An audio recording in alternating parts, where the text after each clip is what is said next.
We begin tonight in Thunder Bay, Ontario, and a police service once again under fire for how they handled the drowning death of an Indigenous man. A death that investigators should have treated as a potential homicide, but did not.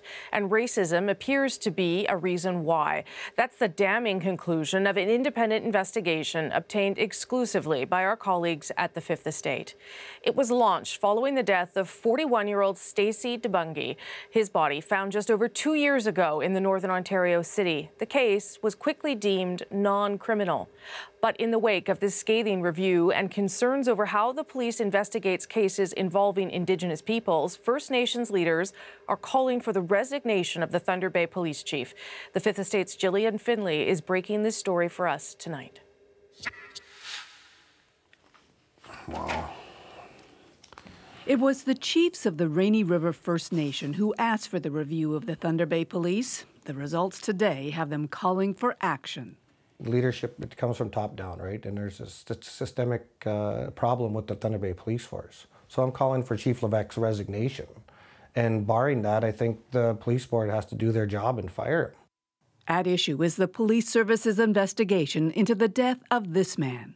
In October 2015, Stacey DeBungy's body was found face down in Thunder Bay's McIntyre River. Within hours before his body had even been identified, police said the death did not appear suspicious. Within a day, even before an autopsy had been conducted, they determined the incident non-criminal, no foul play. But the police's theory that DeBungy had been drunk, his death an accident, never sat right with his older brother, Brad. How do they figure he got to the water? They said he rolled into the water.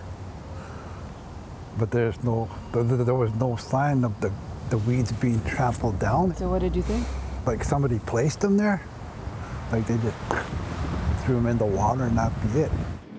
The Rainy River First Nation hired a private investigator who shared his work with the Fifth Estate. Our documentary raised serious questions about clues that weren't pursued.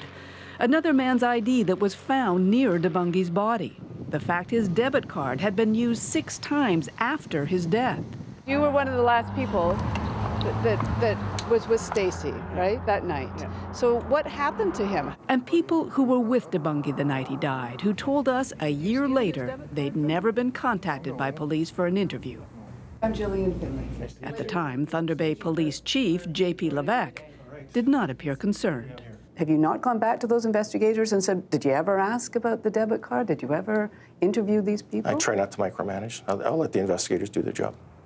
But the independent review obtained by the Fifth Estate lays out a trail of deficiencies, some of them even more shocking.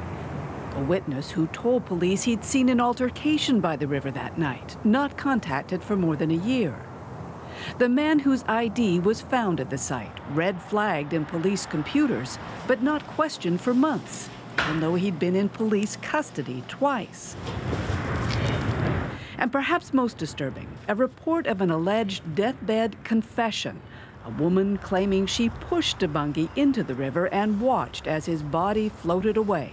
Again, information not pursued until months later. The deficiencies in the investigation were so substantial, the report concludes, they support an allegation of neglect of duty.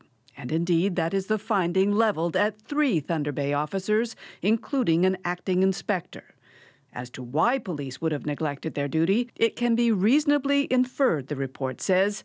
It was based on the deceased's Indigenous status. They kept using the phrase Indigenous. This happened, maybe because of the person was Indigenous that they were investigating. It was because they were Indigenous. So it was a vindication somewhat.